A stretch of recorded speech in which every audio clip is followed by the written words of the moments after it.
possível, vamos nos ajoelhar, para nós começarmos com uma oração.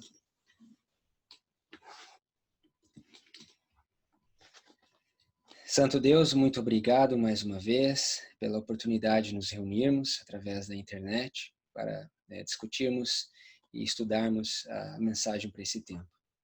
Obrigado porque o Senhor tem nos dado um sábado agradável, feliz, na tua companhia, na presença do teu Espírito e dos teus anjos.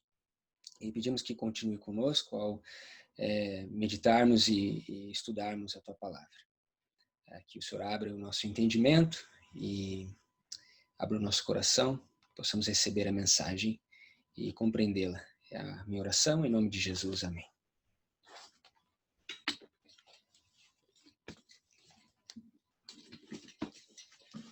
Ok. Bom, primeiramente eu queria dizer que o meu planejamento para essa semana foi um pouco diferente. Se vocês lembram, 2 semanas atrás, nós estudando a vida de Jó, e a história de Jó, e os eventos que aconteceram na vida de Jó, nós falamos sobre a mensagem do Oriente. Nós acabamos chegando num tópico que eu tinha planejado nós continuarmos, que seria a chuva serôdia, e as ramificações da mensagem da chuva serôdia. Só que essa semana houve uma publicação que foi feita por um casal do México, que eu achei muito pertinente.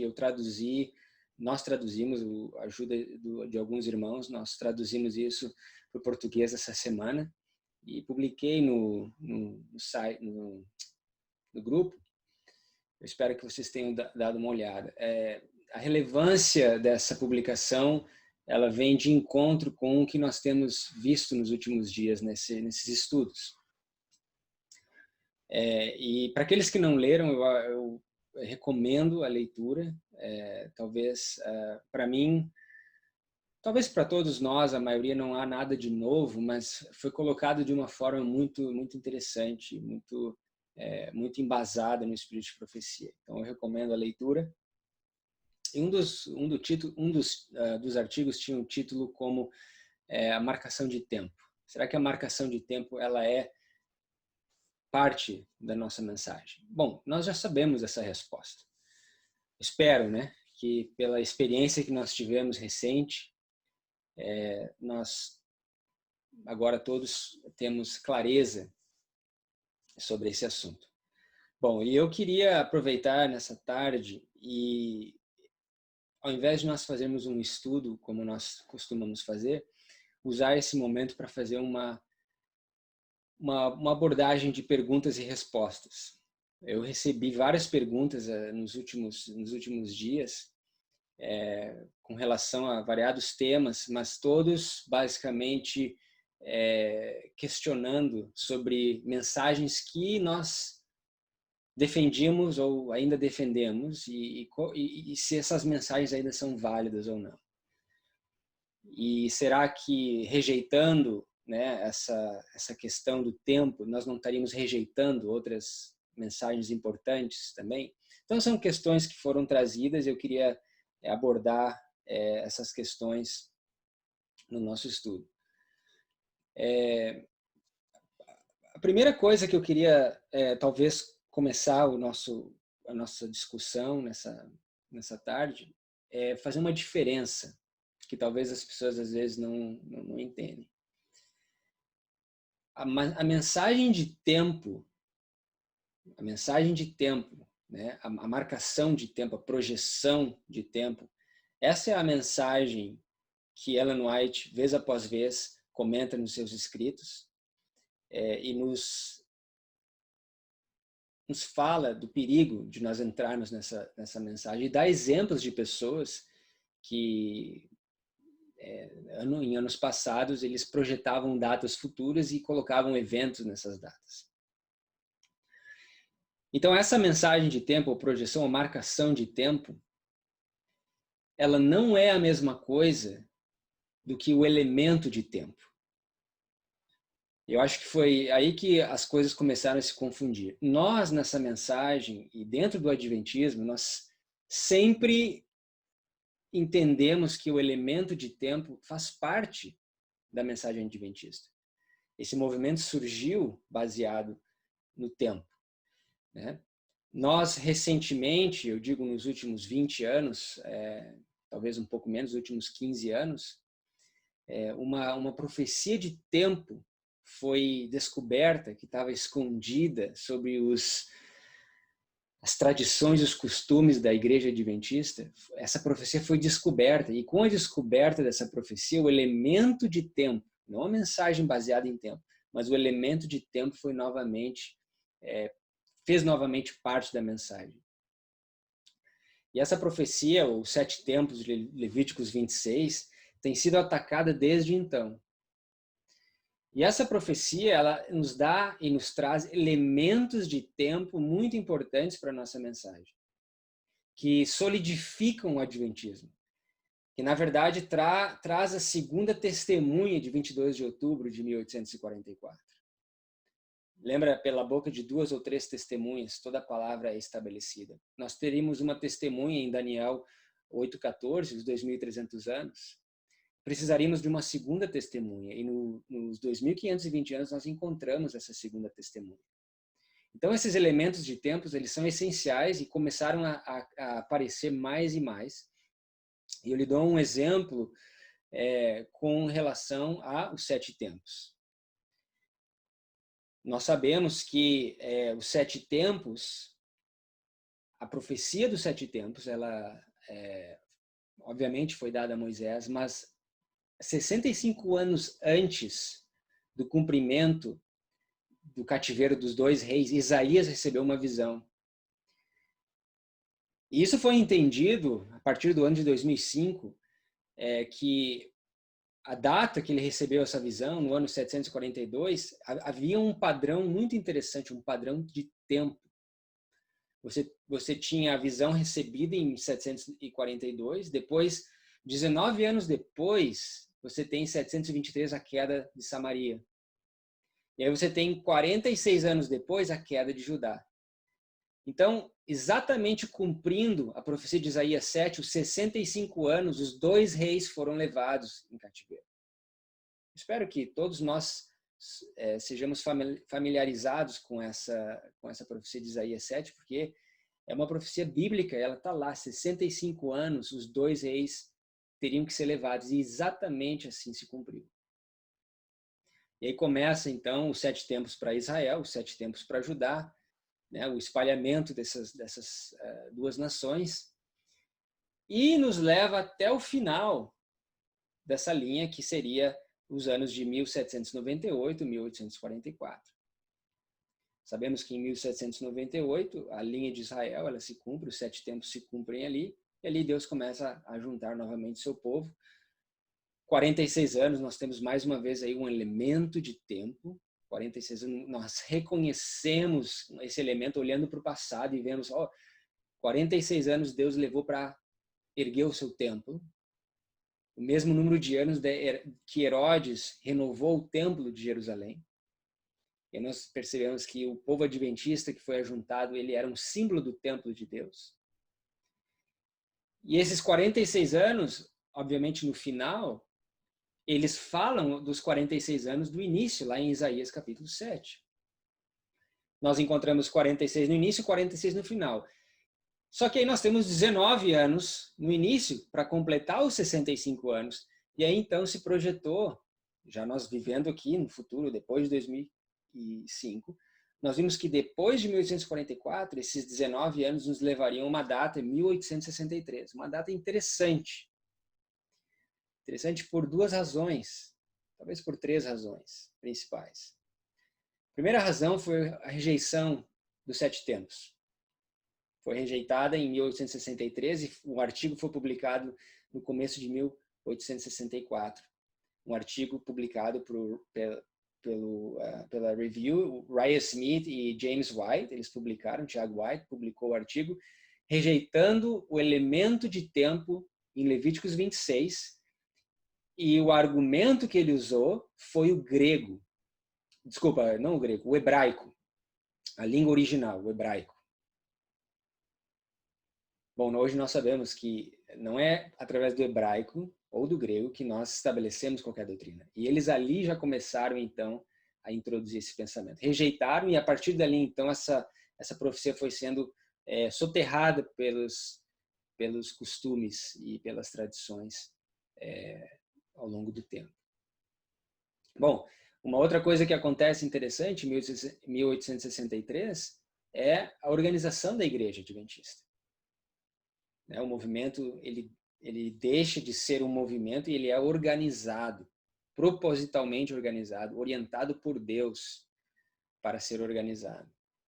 É claro que nós poderíamos dizer, se o povo tivesse sido fiel, né, se o povo tivesse aceitado a mensagem, ok, se as coisas acontecessem de uma forma, talvez seria diferente, mas não aconteceram. Então, havia necessidade de organização. Ellen White foi enfática com relação a isso. Havia necessidade de organização e eles se organizaram.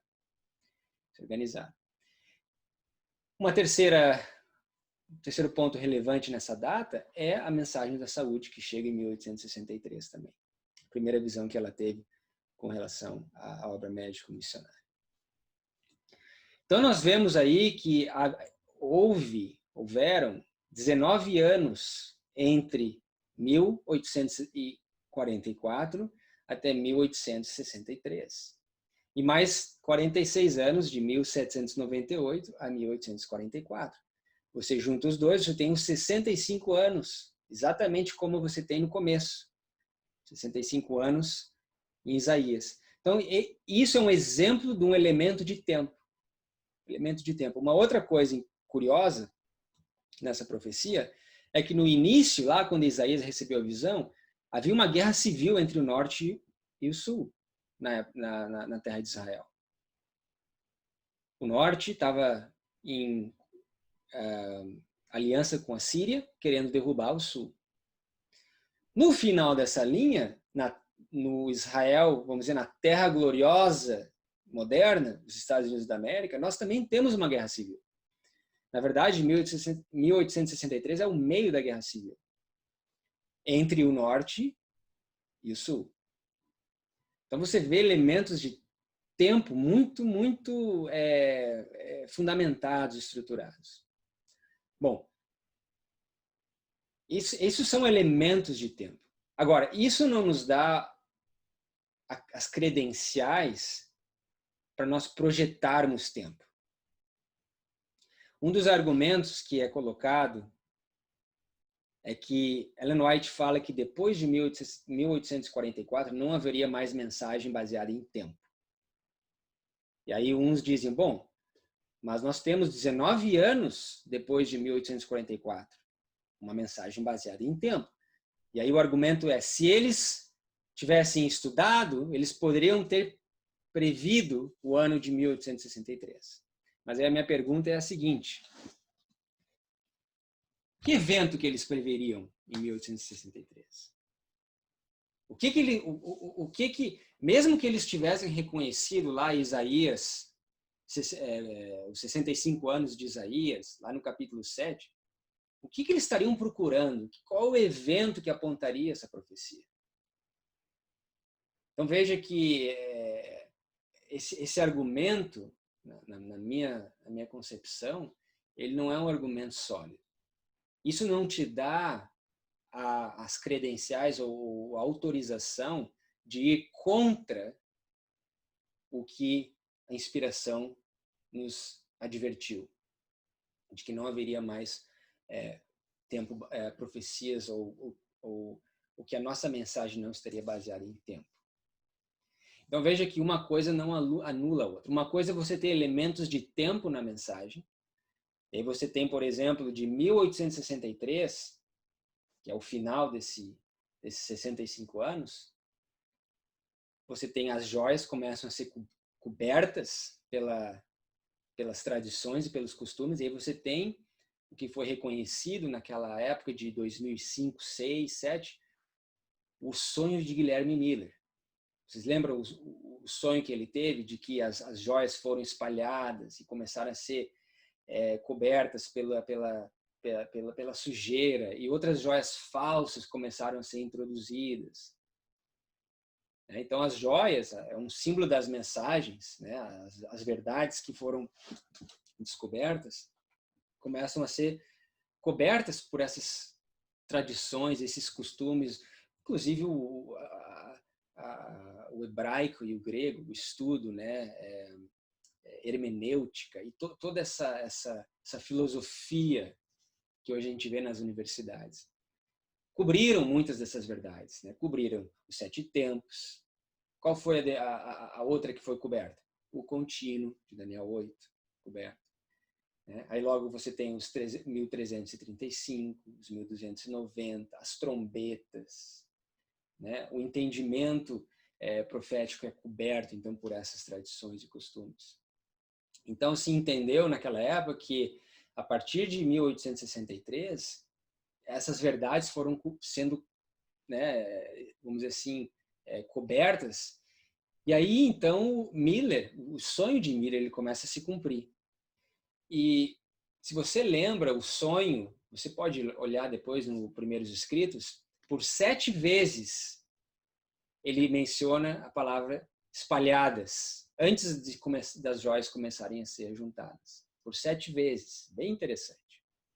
Dando fazendo essa conexão temporal, mais uma vez, entre os 7 tempos. E aí se descobriu, se vocês lembram, que em Daniel capítulo 5, verso 25, dentro de um contexto da queda de Babilônia, você tem a mão escrevendo na parede Mene, Mene, Tekel e Ufarsin.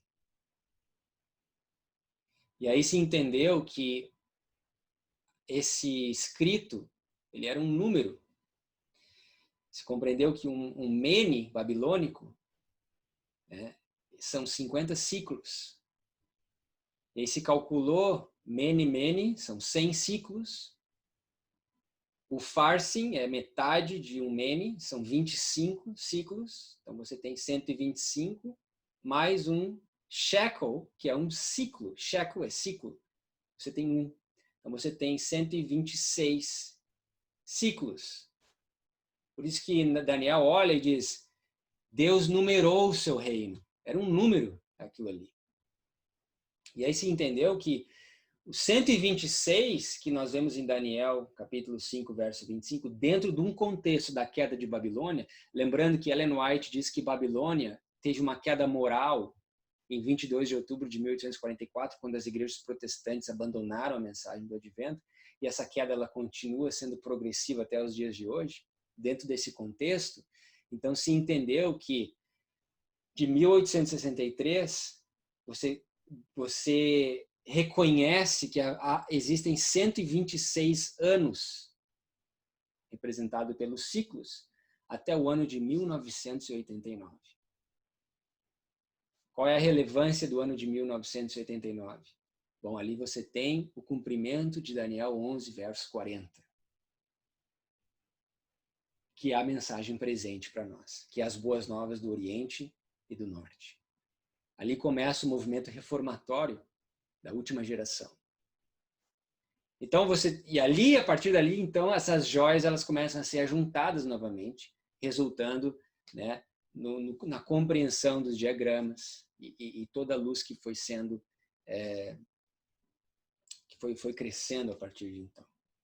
Então são exemplos de mensagens que possuem um elemento de tempo, mas que jamais projetaram tempo no futuro e eventos no futuro.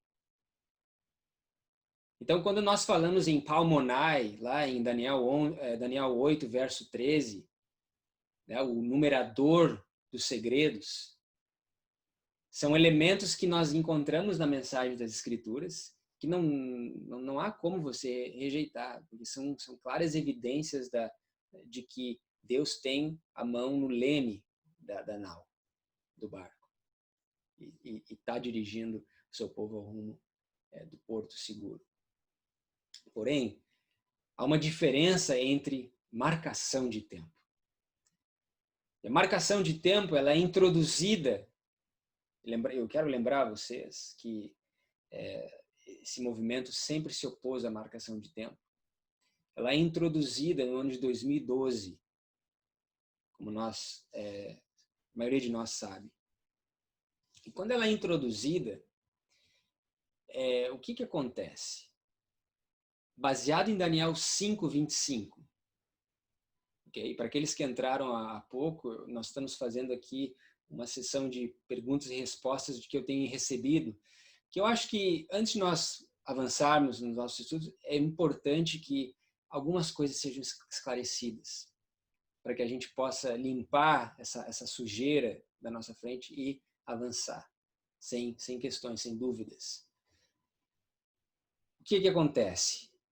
Em 2012, né, ao redor daquela época, então há alguém que nós sabemos que foi alguém lá no Reino Unido, que pega um texto no livro de Ezequiel, capítulo 45, verso 12, se eu não me engano, onde fala, a propósito, esse verso ele fala também que um ciclo são 20 geras. 20 geras, na medida do santuário, né? Curioso, quando você multiplica 126 vezes 20, você tem o número 2520. Ok? Então, 126 de 1863 até 1979, os 126 anos do sonho de Guilherme Miller, você multiplica pela menor fração no santuário, que são as geras, multiplica por 20, você tem 2520. Então, você tem ali uma conexão muito forte com os 2520. Só que nesse mesmo verso, fala que uma mena, o livro de Ezequiel, e veja que o contexto aqui é um contexto baseado no santuário, é um contexto, é um peso e uma medida de Israel. A guerra, a mena ali não é 50, mas 60 ciclos. Então, na Babilônia, uma mena era 50. Em Israel, depois do cativeiro, essa mena, então, ela vira 60. Mas é uma mena diferente. Uma israelita, outra babilônica. E está num contexto completamente diferente também. Bom, o que foi feito? Ao invés de pegar 50, pegou 60 e fez a mesma multiplicação baseada em Daniel, capítulo 5. Verso 25. Ou seja, tirou aquilo ali de um contexto e colocou no outro e fez a multiplicação. E ali, então, se chegou a um outro número. Número 151. Mas diferente do 126, quando você multiplica pela guerra e dá dos 2520, vamos dizer assim, endossando toda essa aplicação, o 151 o número, quando você multiplica, não tem relevância nenhuma. E aí o que foi feito? Se estendeu 151 anos de 1863. E aí se chega no ano de 2014. Bom, lembra? Isso foi projetado em 2012. Então aqui nesse exemplo, nós estamos olhando para o futuro, 2 anos no futuro. E foi dito, baseado nos estudos, que haveria um decreto dominical nos Estados Unidos nessa época. E aí começou, então, a introdução da mensagem de marcação de tempo, baseada em tempo. Então, eu queria que vocês dessem um feedback dizendo que se está claro essa distinção entre a mensagem que contém elementos de tempo e uma mensagem que contém uma marcação de tempo. E se existe alguma dúvida, algum comentário, alguma coisa que não está clara, antes de nós prosseguirmos.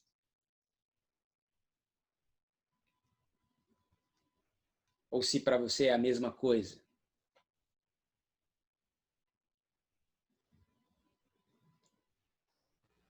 Eu acho que é diferente, né? Por exemplo, eu marcar, que nem aconteceu, a data para um evento. Por exemplo, ali, né, o 18 de julho. Tal dia vai acontecer tal coisa. E eu identificar depois, assim como foi com Claro que não havia um período de tempo, né? Mas 11 de setembro, não sei se poderia ser um exemplo, é uma data, né? Como o 25/20 acho que um bom exemplo, né? O melhor exemplo que a gente acabou identificando depois. Não foi uma marcação de tempo, né? Ou seja, o Bom, tempo não foi um teste. é Seria isso, é isso que eu quero deixar claro. O 25/20 não tem nada de marcação de tempo. Então, o argumento, a pergunta que foi feita, na verdade, foi a seguinte. Bom, se você rejeita, então, vocês estão rejeitando a marcação de tempo, voltando à posição antiga, ok? Da qual nós nunca deveríamos ter saído, ok? Na minha opinião. Então, vocês vão ter que rejeitar os 7 tempos também. Ou rejeitar o 11 de setembro. Não, não, não, não. Uma coisa não tem nada a ver com a outra. Nós nunca usamos os 7 tempos para projetar tempo futuro. Nós simplesmente reconhecemos um elemento de tempo no estudo dos 7 tempos. Simplesmente, são duas coisas completamente diferentes. Ninguém nunca projetou 11 de setembro. Ninguém nunca previu 11 de setembro de 2001. Da mesma forma que eu creio que não era intento de Deus, tá, que o povo prevesse 1863. Não havia nada o que prever. Porque um dos argumentos é que eles poderiam ter previsto a volta de Jesus em 1863. Não, não, não. A palavra ser, condição, é muito complicado você lidar com essa ideia do ser. Se tivesse acontecido, então aconteceria. Se eu fosse, então seria diferente. Mesmo que eles tivessem o quiasma lá de Isaías, eles projetariam 19 anos no futuro, mas eles não teriam um evento para cumprir a profecia. Alguém quer fazer um comentário? Você está utilizando bastante, né? O se é condicional, né? O tempo todo você condicionar uma situação que não aconteceu, que não estava previsto.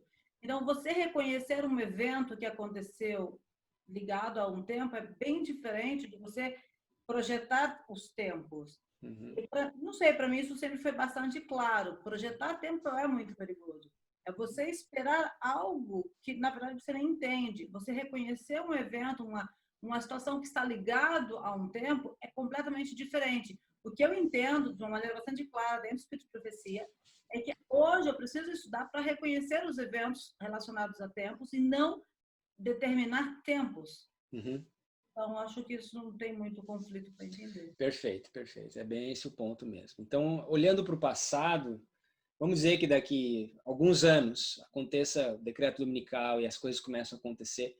Isso não nos impede de olhar para o passado e reconhecer que, por exemplo, entre um evento e outro, há um elemento de tempo interessante para nós nos fortalecer a fé.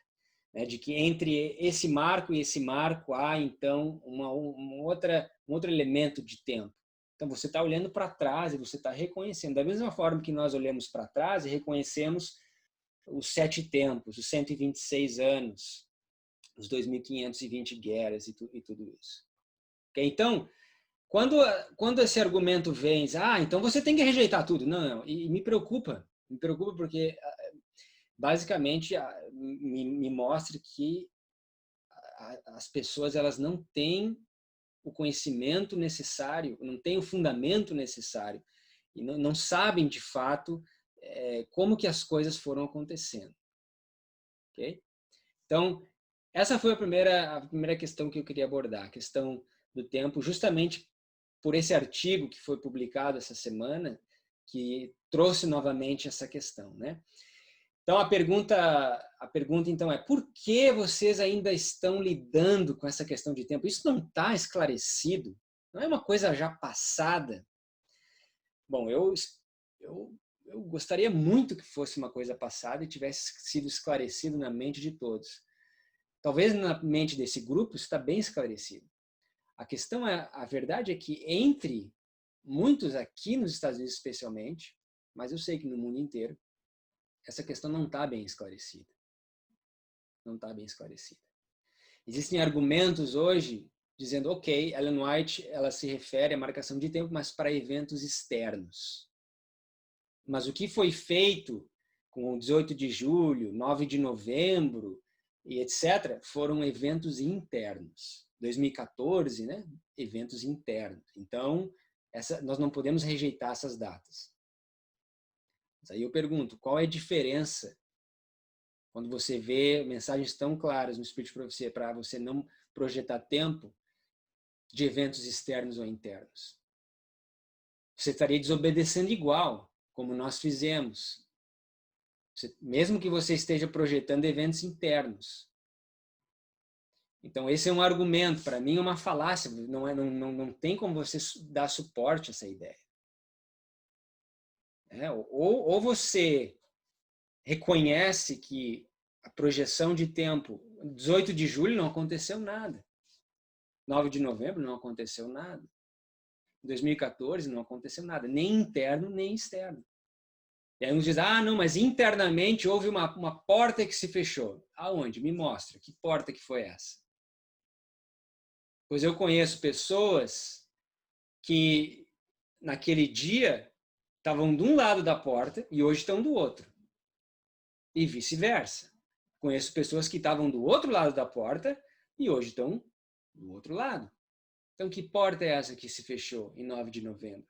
Que porta é essa que se fechou em 18 de julho? Então, são argumentos que são usados para tentar justificar, para mim, uma clara rebeldia da nossa parte, como movimento, em tentar, basicamente, rejeitando a palavra de Deus, o Espírito de Profecia, tentar fundamentar uma mensagem baseada na nossa própria sabedoria. Gui, Pois não. oi, eu poderia falar alguma coisa? Eu entendo Claro. isso pela seguinte maneira: se nós formos do livro de Daniel, do capítulo 1º até o último capítulo, é só mensagens de tempo, o tempo inteiro. Uhum.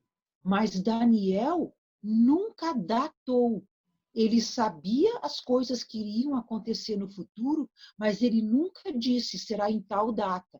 Ele mesmo dizia, não estou entendendo como é que isso vai acontecer, a ponto de Deus chegar e dizer para ele, não é para agora, é para depois.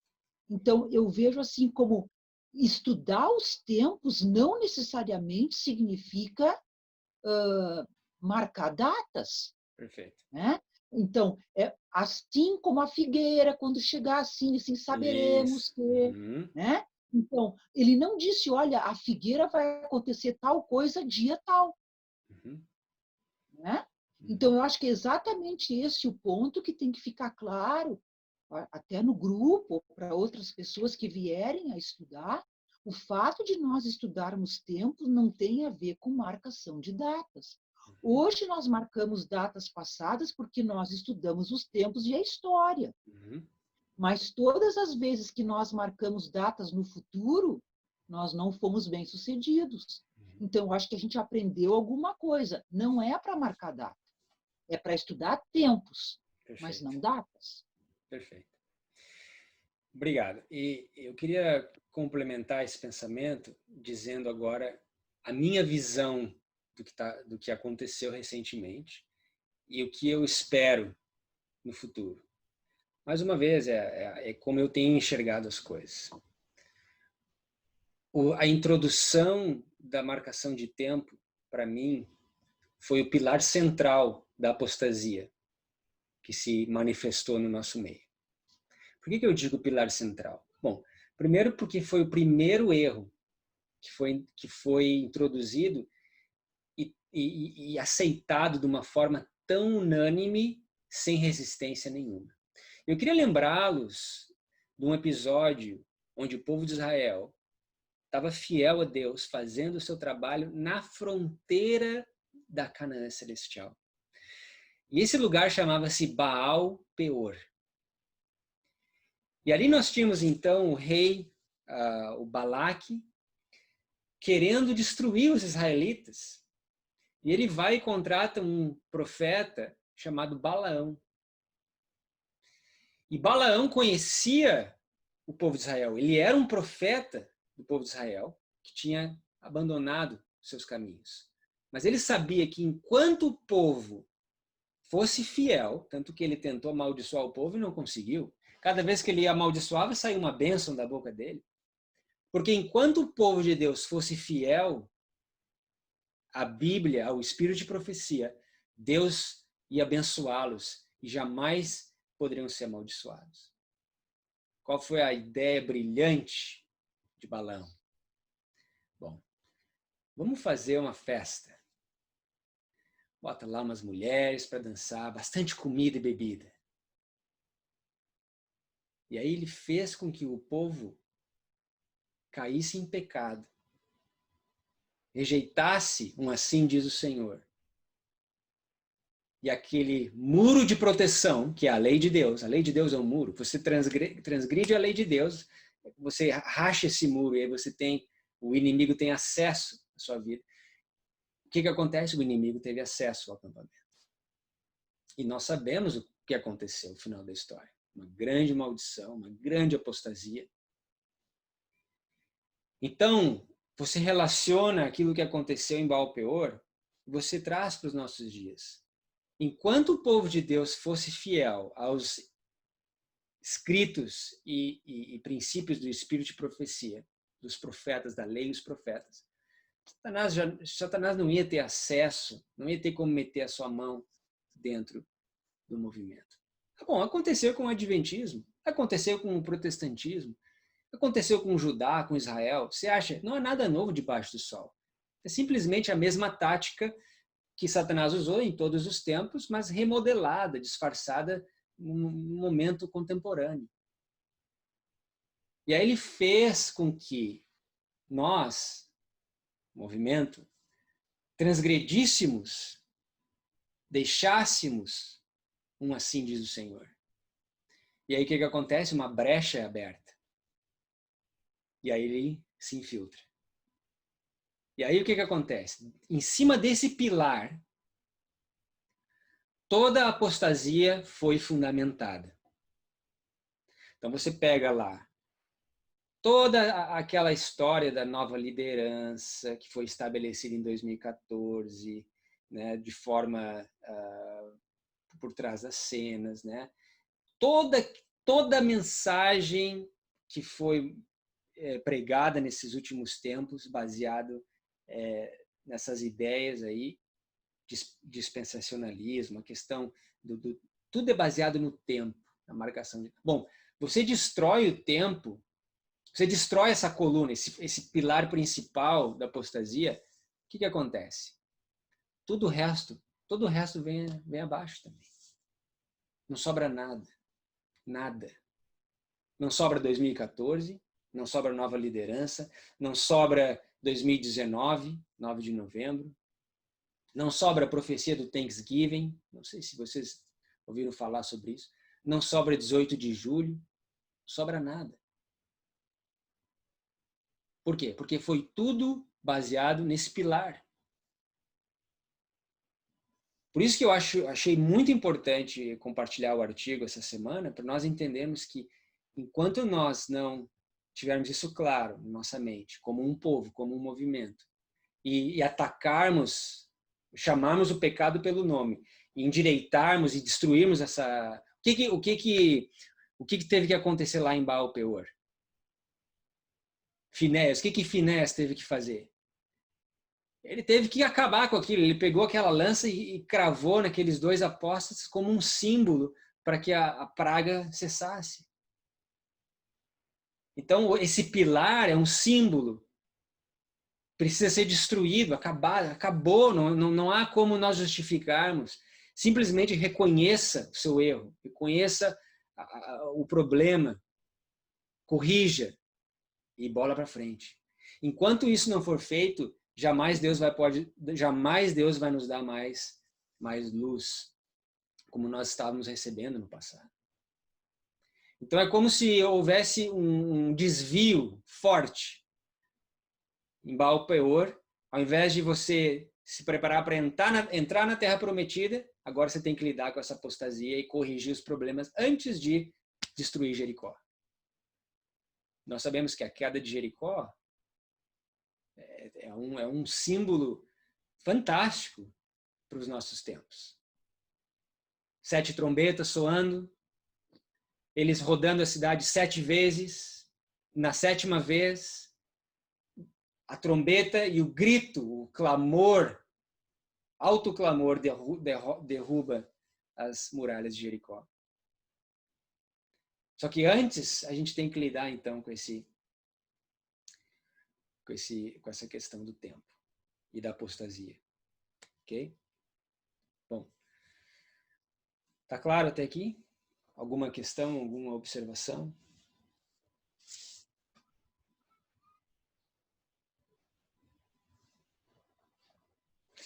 Ok.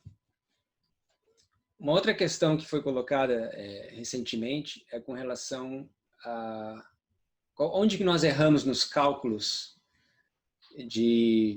recentes de 18 de julho.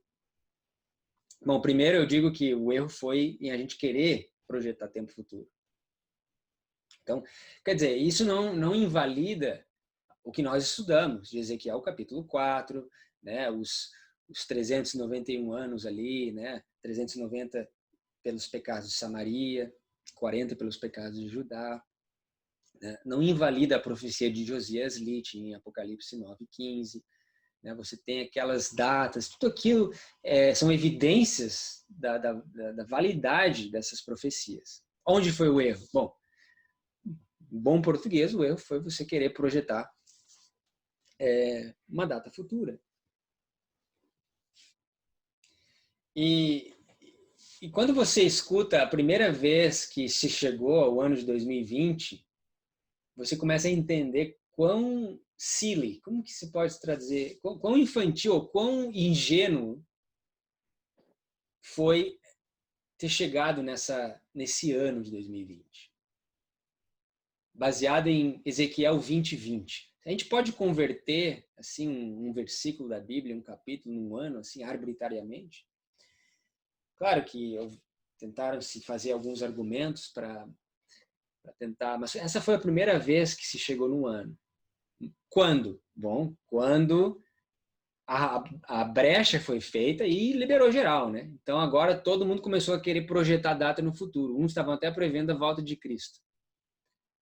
Como existe uns ainda projetando o fechamento da Porta da Graça para a igreja em tal ano. Então tudo isso é marcação de tempo. Ok? Então, qual foi o erro? Bom, depois começaram a rever as coisas e começaram como nós fizemos, nós mostramos, demonstramos, começaram a comparar a profecia de Ezequiel 4 com a de Josias Litt. Se vocês lembram, havia um detalhe lá no final da profecia que para mim, sempre me deixou com uma pulga atrás da orelha. Era o meio mês. Era um meio mês. E foi através desse meio mês, ou 0,5, que se projetou o ano, finalmente se projetou o ano de 2020 e se chegou na data 18 de julho. Vocês lembram que quando o cerco começou, em Ezequiel capítulo 4, lá nós vemos no ano 587, o cerco levou 1 ano e meio. 1 ano e meio. E do cerco para trás, até a história de Jeroboão, nós temos 390 anos. Lembra? Ele era para se deitar 390 anos pelos pecados de Samaria. Então, 390 mais 1,5, você tem o número 391,5. Nós sabemos que esse número foi a razão da conexão. Por quê? 391,5 é o número que nós encontramos em Apocalipse 9:15, a profecia de Josias. Ok? Então, eu vou ver se eu consigo compartilhar isso de forma mais fácil. Enquanto eu preparo minha anotação aqui, alguém tem algum comentário?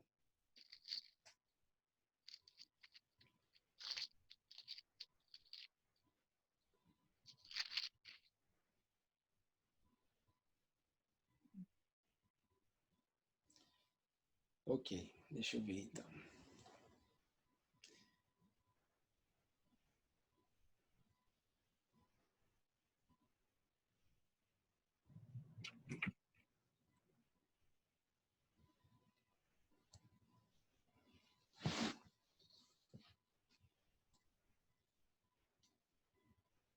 Ok.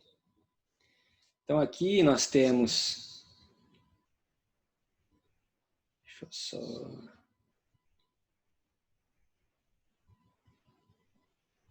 Ok. Então aqui nós temos o cerco,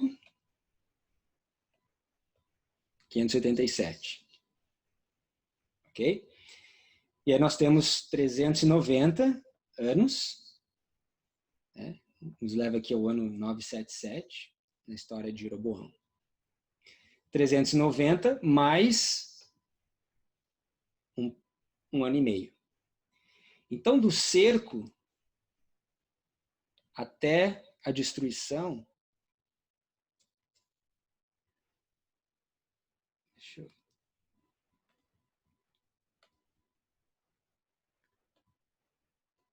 você tem um ano e meio. Lembra que a gente estudou isso? E aí, de que a destruição de Jerusalém aconteceu no dia 18 de julho, no calendário gregoriano, se eu não me engano, ou juliano. Bom, o que se fez que, na minha opinião, viola os princípios de interpretação bíblica? Além da questão de projetar tempo futuro, uma outra violação. Você alinhou esse 1 ano e meio, ok? Especialmente esse meio, esse 0,5 aqui, que é 0,5 anos. 0,5 anos são 6 meses.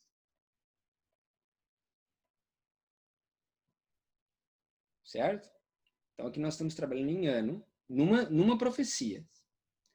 Na outra profecia, você tem o 0,5 também. Você tem o ano, o dia, o mês, né? O ano, o dia e o mês, e a hora, né? E nós sabemos que essa hora, você calcula, você chega em 15 dias. Então, esse 0,5 de baixo são 15 dias. Então, aqui são 15 dias. Mas aqui são 6 meses. Aí o que se fez? Bom, 6 meses é meio ano, 0,5. 15 dias é meio mês. Então, 0,5. E aí fez essa conversão. E aí, o que foi feito? Esses 6 meses, que agora equivalem a 0,5, ou 180 dias, você tem 180 dias literais em 6 meses, se estendeu a partir daqui. E se chegou em 18 de julho de 2020. 180 anos. Então veja, você está pegando coisas de um contexto, jogando para o outro, você está convertendo meses em dias e depois comparando com os 15 dias, dizendo que é meio mês, e aí depois então você pega aqueles dias e transforma para anos novamente, e aí joga para o futuro. Então, eu acho que para mim isso foi, revisando, né, novamente os cálculos, para mim isso é uma clara violação. Você não pode fazer isso. Você não pode... isso não... Que regra de Miller nos dá autoridade para fazer isso? Se alguém um dia conseguir me mostrar, Eu posso até mudar a minha opinião, né? Mas eu acho que isso é uma clara violação das regras de interpretação profética. Ficou claro essa explicação? Ou eu tentei usar aqui o desenho para aqueles que estudaram talvez entendam melhor que eu estava me referindo, aqueles que estudaram realmente os cálculos, né? Sei que nós todos estudamos, mas eu queria colocar isso em domínio público. Ficou claro? Posso desligar aqui? Ok.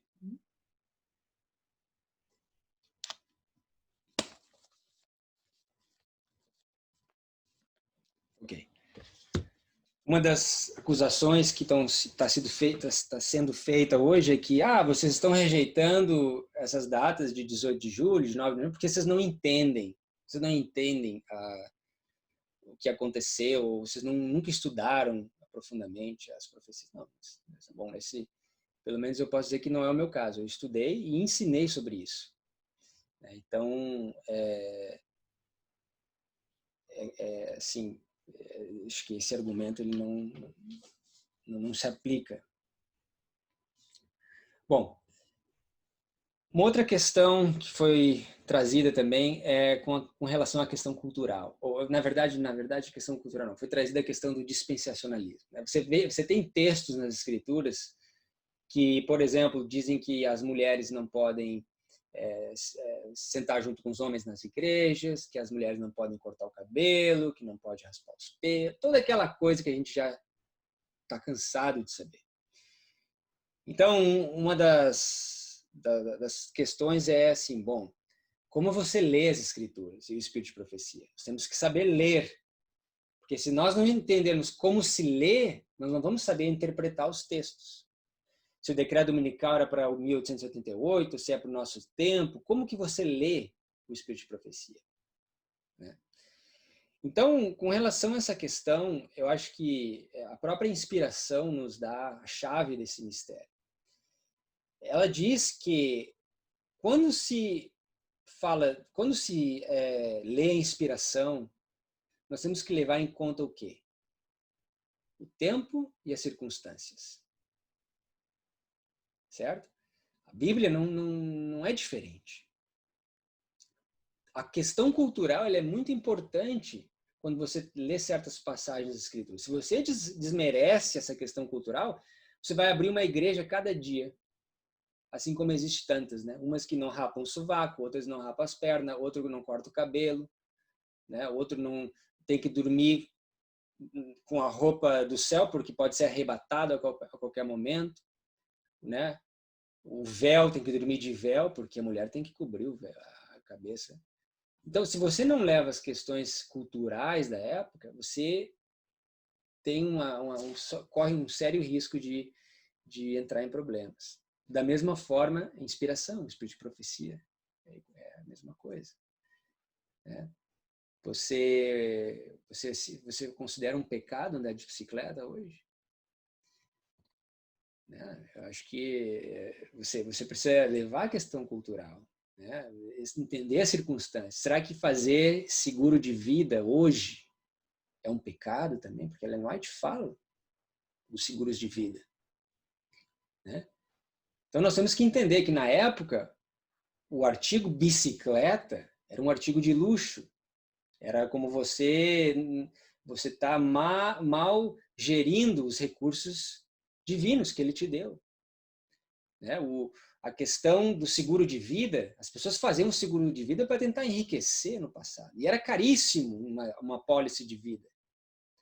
Hoje, um seguro de vida é o preço de uma pizza por mês. Né? Então, é claro que existe uma série de seguros de vida que são esquemas, né, mesmo, para eles ganharem dinheiro. Mas existem seguros de vida tão simples, eles chamam Term Life Insurance, é term. Você paga aquilo por mês durante o tempo do seu contrato e pronto. Você morre, sua família ganha aquele montante. Não é um investimento, não é uma forma de querer enriquecer. Seguro de vida não é investimento, É um seguro para sua família só. Então é um contexto cultural completamente diferente. E nós temos que tentar desassociar. Então acho que houve uma confusão muito grande quando começou a se falar sobre as dispensações, que tal coisa era para dispensação tal, depois tal coisa era para dispensação X e a outra era para dispensação Y. E isso não se aplica mais para nós. Então houve uma confusão na minha opinião. A questão da servidão, por exemplo, a escravidão, né? A escravidão foi uma bandeira que foi agitada e está sendo agitada ainda até hoje. A propósito, eu achei muito interessante o artigo que a tia Inês publicou ontem, um dos tribunais aí do Brasil. Eles estão julgando a questão do sábado, né, de fazer concursos públicos, ou acho que provas públicas no dia de sábado, está indo ao julgamento. E o subtítulo da matéria me chamou muito a atenção. Só queria comentar isso, porque veja só o que diz ali. Se eu conseguir encontrar aqui a mensagem. Diz assim: tribunal julgará se vale mais princípio de igualdade ou respeito às crenças. Então, na hora me chamou a atenção. O princípio de igualdade, nesse contexto, é diferente do respeito às crenças. Então, a questão da servidão, né, da igualdade, né, foi levantada. Nós trabalhamos na questão prática. Né? Nós, como cristãos, nós somos chamados para sermos servos. Né? Nós temos que servir. Essa é a primeira lição, o beabá do cristianismo. Você nasce no reino de Deus para ser o quê? Um missionário. O missionário é quem serve. Você serve ao seu próximo. Né? Dentro da sua capacidade, você é um servo de Deus. Você está ali, é um servo de Deus. Então, Abraão teve os seus servos. Só que se nós não levarmos em conta a questão cultural e o tempo e a circunstância, nós vamos ter uma compreensão errada daquela relação. Porque Eliezer, ou Eleazar, acho que é o nome em português é Eleazar, ele era o servo de Abraão, o mais antigo dos seus escravos, ou dos seus servos, né? E a Bíblia diz que ele era um mordomo fiel de Abraão, e Abraão colocou tudo que ele possuía nas mãos de Eleazar, ou Eliezer. Como é que você chamaria Eliezer hoje? Você chamaria ele um escravo, um operário? Ou quem sabe você chamaria ele um CIO, né? Um CEO, um executivo, né? Aquele que é encarregado de todos os bens de Abraão. Então, veja, nós temos que levar a questão do tempo e da circunstância em consideração. É claro que a escravidão, né, você escravizar o teu semelhante, isso foi introduzido pelo pecado. Satanás, ele é, né, o grande capataz, ou não é capataz, é slave master, né, o grande,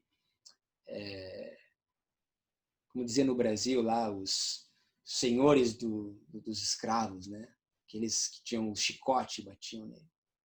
E ele escravizou esse mundo do pecado. As pessoas acham que são livres porque pregam a liberdade, que lutam pela liberdade, acham que são, quando na verdade são presas e dominadas pelo pecado.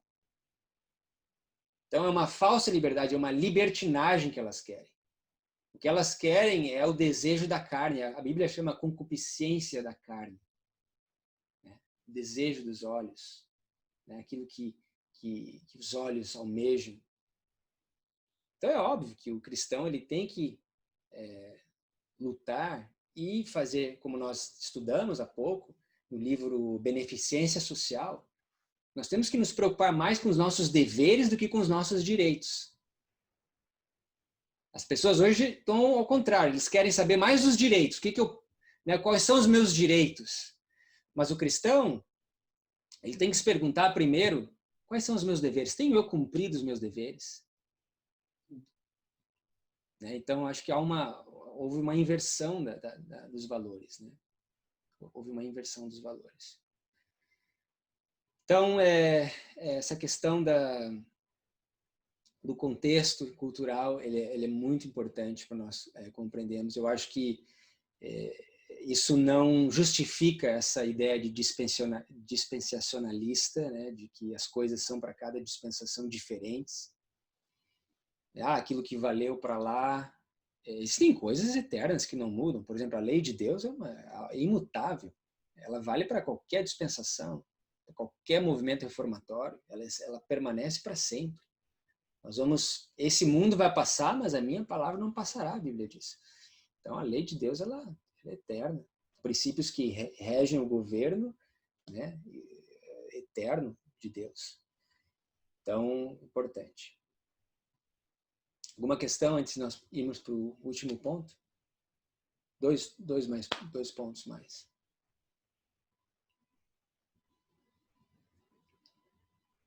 Ok. Bom, uma outra questão que foi levantada é com relação a Daniel 11. Como nós entendemos Daniel 11? Quem é o rei do norte em Daniel 11, verso 40? Bom, eu acho que para mim isso é algo muito claro, porque não há como você demonstrar nas Escrituras que o rei do norte é um símbolo da Turquia. Ponto final. Ponto final. Não há como você mostrar nas Escrituras, verso por verso, como nós fazemos com Daniel 11:40, demonstrando que o rei do norte é um símbolo de Babilônia, é um símbolo do papado, né? Babilônia moderna. Não tem como você demonstrar isso. Que o rei do norte representa a Turquia. Isso é uma questão antiga, não é uma questão nova. Isso chamam da The Eastern Question, uma coisa que Uriah Smith defendia lá na época deles, e James White, Tiago White, combatia com ele, né, no bom sentido, né, teologicamente, dizendo, não, o rei do norte é o símbolo de Roma. E Uriah Smith não, é o símbolo da Turquia. Por quê? Claro, ele estava tentando encaixar os eventos proféticos dentro daquele contexto que ele vivia, sabendo, então, acreditando que Cristo voltaria em breve, tentava olhar para a história e encaixar. Só que não é isso.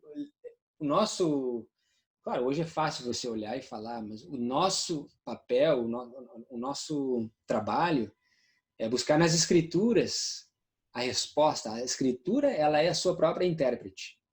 Nós não somos profetas de jornais ou estudantes de profecia de jornais, que precisa do jornal da internet para ver qual evento se encaixe nessa linha. Não. Acho que já está demonstrado que os profetas de jornais, eles não duram muito tempo. A Bíblia é a sua própria intérprete. Então, Daniel 11, verso 40, o rei do norte é um símbolo do rei do norte antigamente, que é a Babilônia. E quem é a Babilônia nos nossos dias? Bom, aí é outra questão. Quem é a Babilônia? Babilônia é os Estados Unidos ou Babilônia é o papado? Porque às vezes o espírito de profecia se refere a Babilônia como sendo os Estados Unidos, mas às vezes se refere como sendo o papado. Quem vocês acham que é a Babilônia? Os Estados Unidos ou o papado?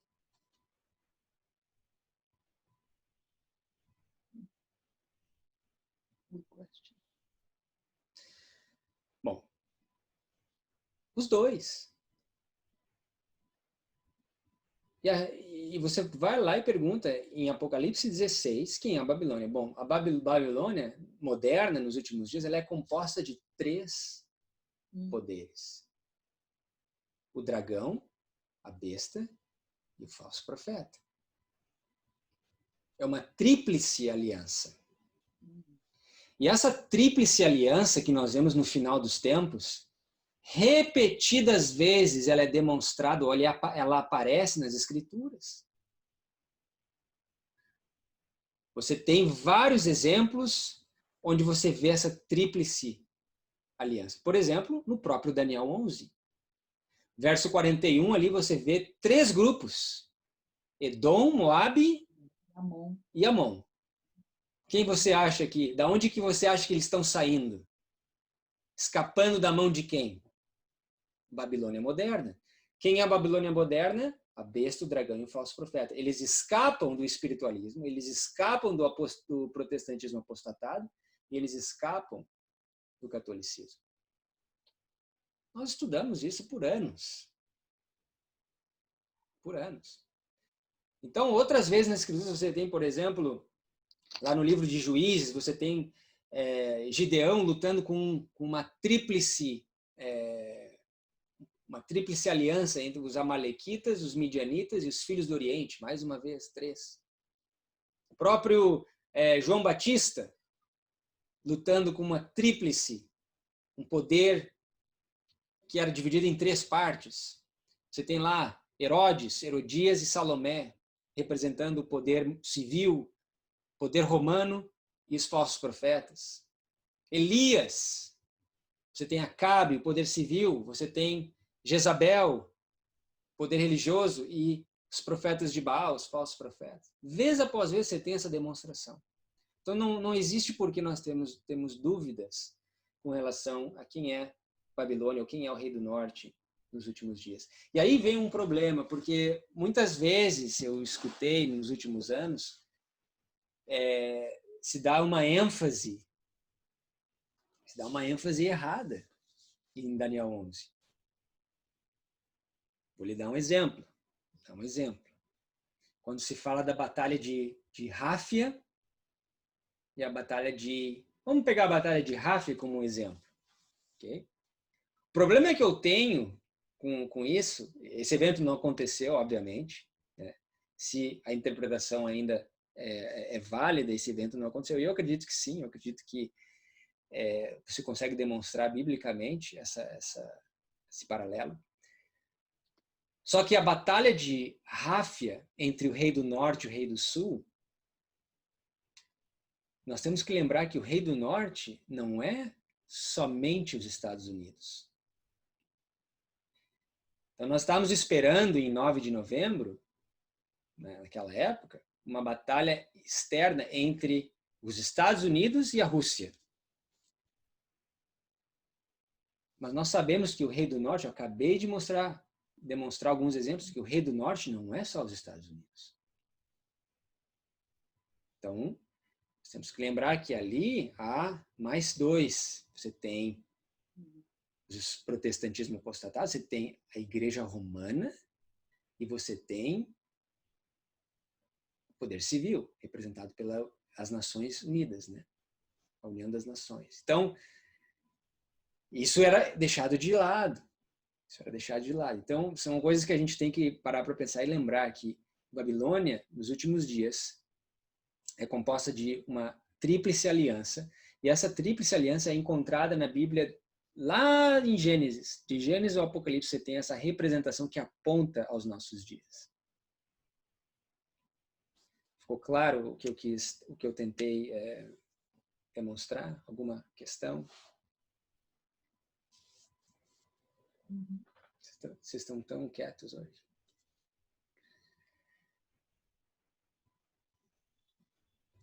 Ok.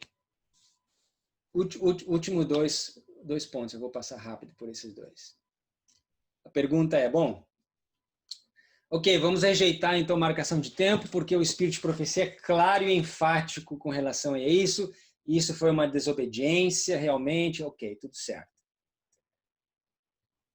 Porém, nós vamos ter que rejeitar também essa questão de apoiar movimentos de sustento próprio, porque o Espírito de Profecia fala que nós temos que levar o dízimo para a conferência. Esse é o argumento, essa é a questão. Isso, mais uma vez, para mim, é uma prova de que muitos que entraram recentemente no movimento, eles não conhecem os marcos que foi passado, né? caminho que foi trilhado. Não sabem que Ellen White foi a primeira a defender o movimento de sustento próprio. É claro que não era plano de Deus que houvesse duas linhas de ação. O plano de Deus era que houvesse uma linha de ação. Que Israel nunca se dividisse. Que Israel fosse um reino unificado. Mas por causa do pecado de Israel, houve essa divisão. E da mesma forma, por causa da negligência da conferência na época de Ellen White, de Battle Creek naquela época, de não querer apoiar o trabalho com os negros no sul dos Estados Unidos, houve uma divisão e outros movimentos de sustento próprio, sem receber o apoio financeiro de Battle Creek, da Conferência Geral, começaram a agir, a fazer o trabalho que era negligenciado. Então veja que a separação ela se dá por causa da negligência de Battle Creek.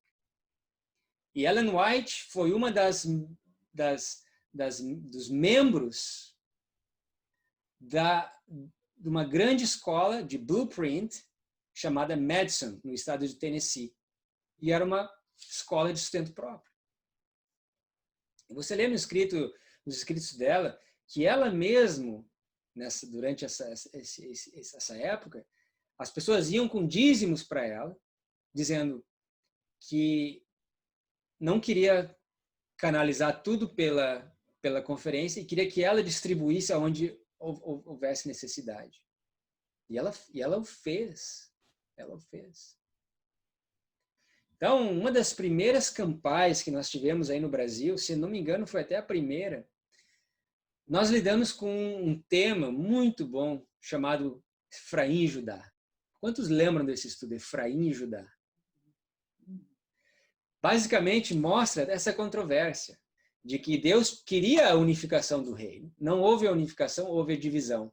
Efraim e Judá. E aí começou um conflito entre essas duas partes.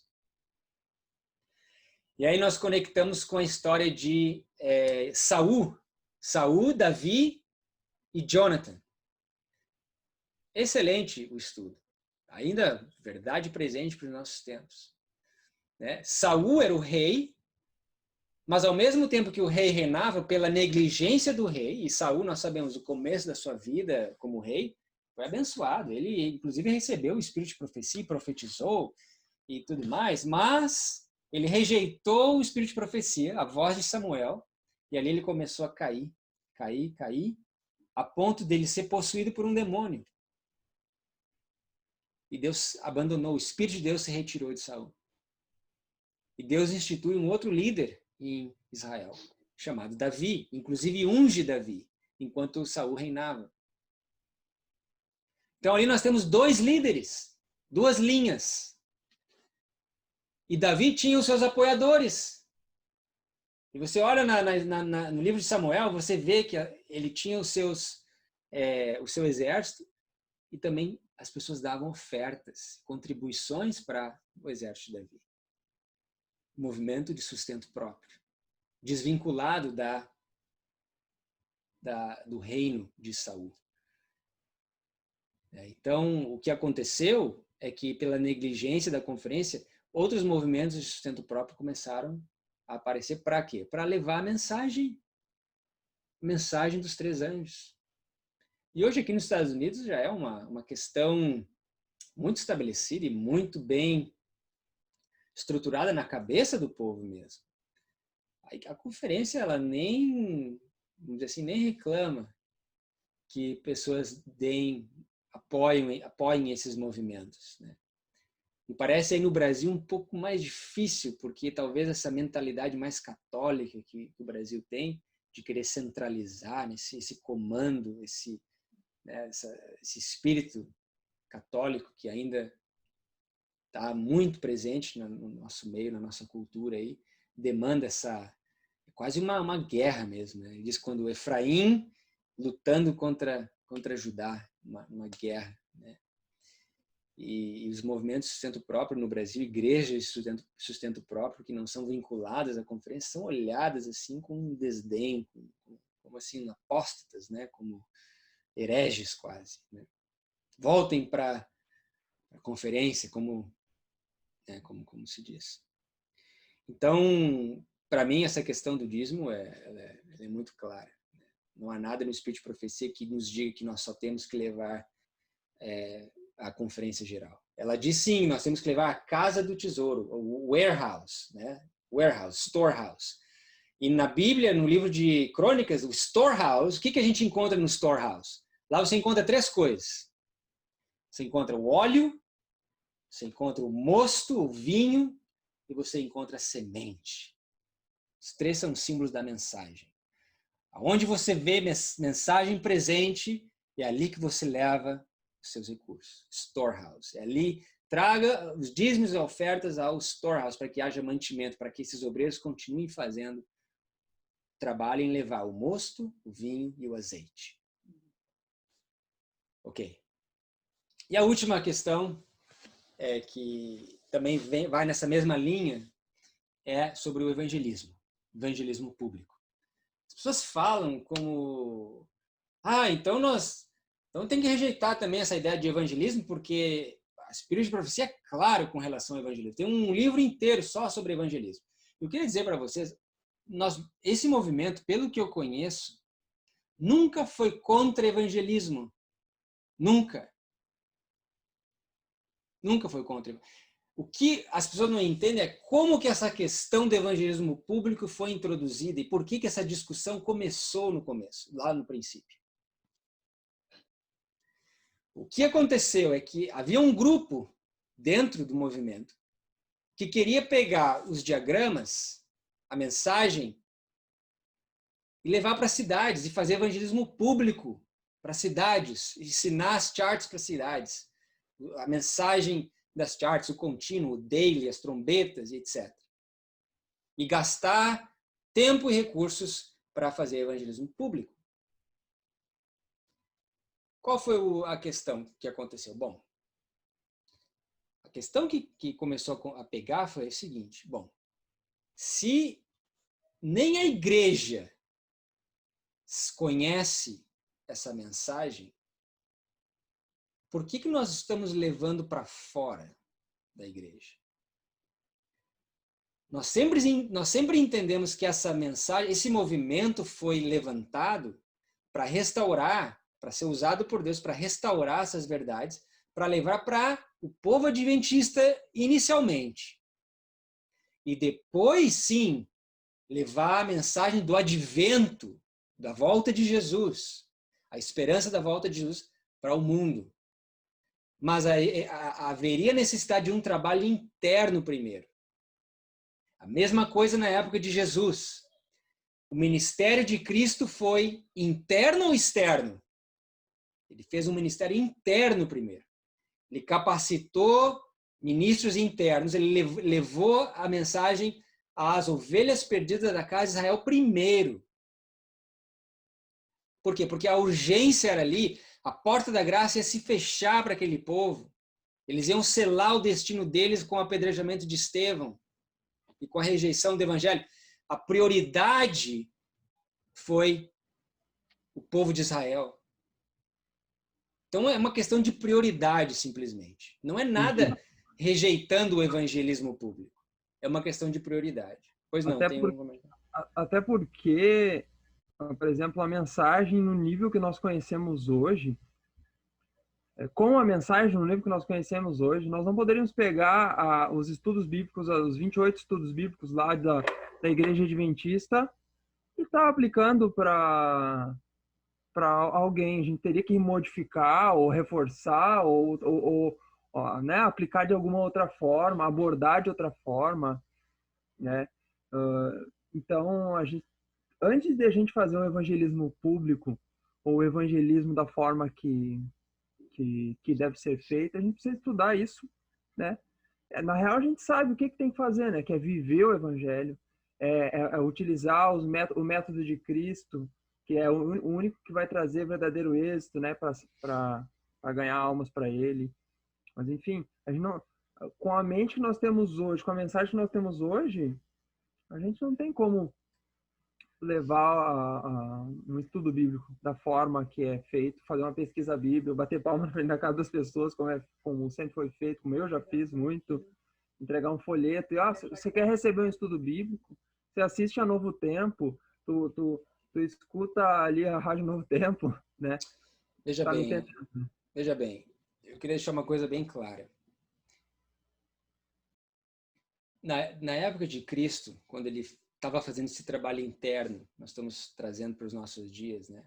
Como se isso estivesse sendo novamente revivido. Houveram gentios que foram beneficiados por esse trabalho.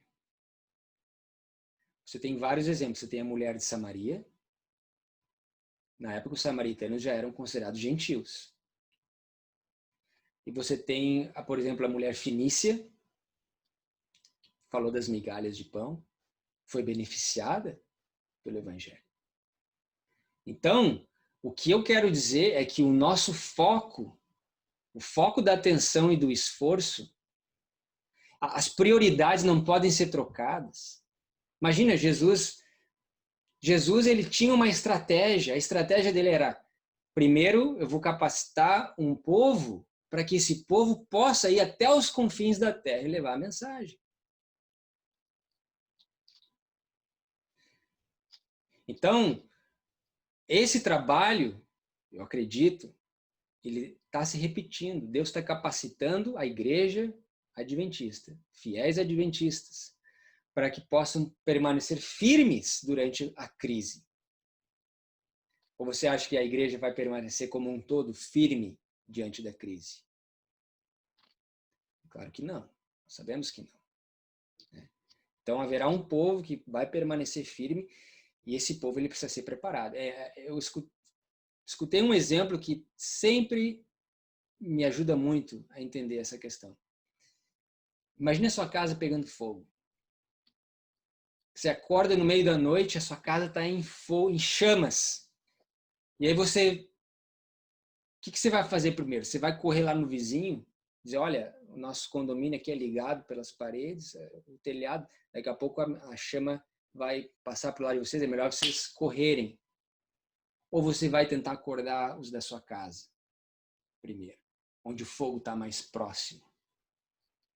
Nós sabemos, a porta da graça se fecha primeiro com quem? O juízo começa com a casa de Deus primeiro. Pedro claramente nos fala isso. O próprio Daniel 11, verso 41, fala que o juízo daqueles que foi muito dado vai ser cobrado. Ezequiel 9 diz que o juízo começa pelos anciãos da casa de Israel. Então a igreja de Deus, ela é julgada primeiro. Ela é testada primeiro. A crise vai bater na nossa porta primeiro. Por isso que nós temos que estar pronto primeiro. Lembra a história da figueira que nós estudamos semana passada, retrasada? A figueira, ela tem que produzir os frutos primeiro. Ela é diferente das outras árvores.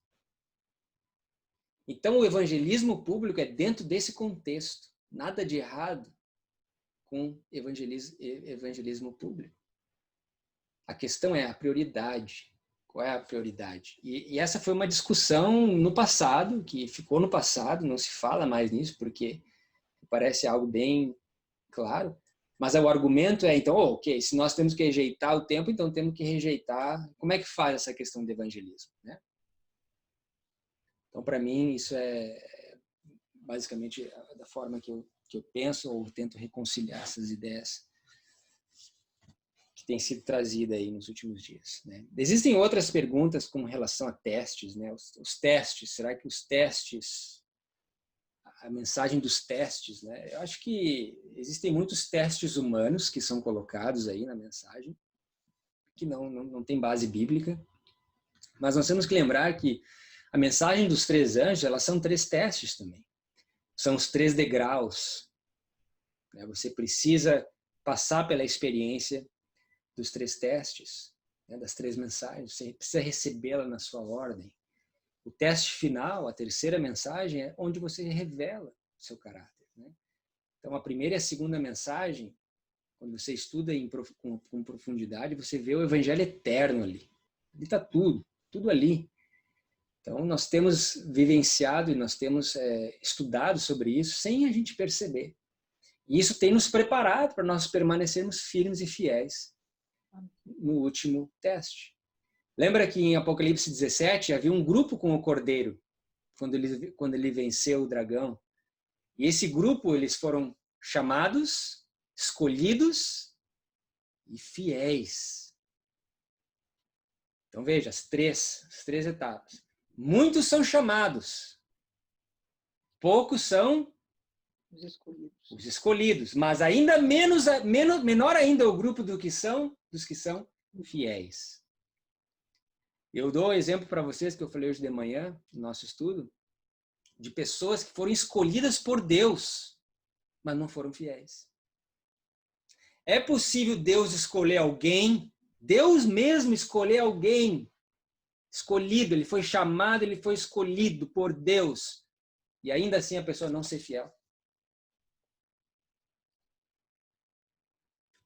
E eu dei 3 exemplos, mas eu compartilho 2 com vocês rapidinho para nós encerrarmos. Quem escolheu Saul para reinar sobre Israel? Sim, o povo quis um rei, mas quem escolheu Saul? Deus escolheu Saul.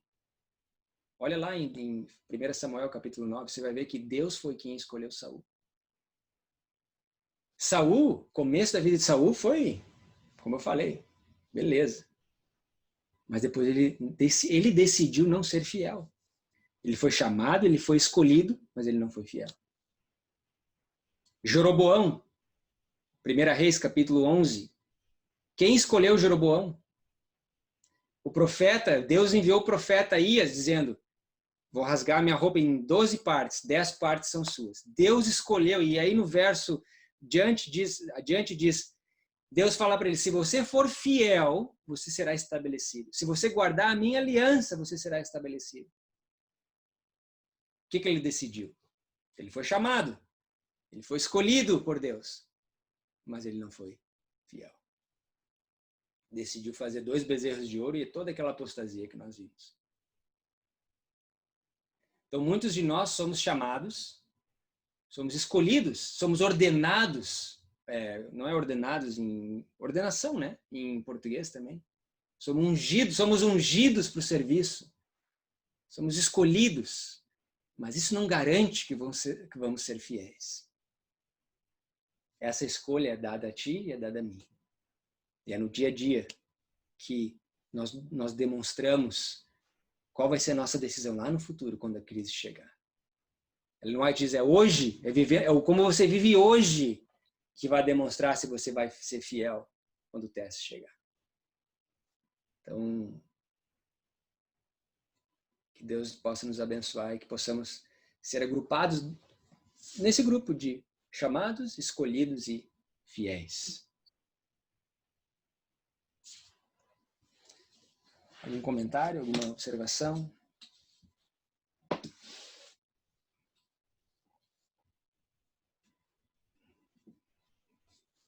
Tudo bem? Vamos orar então.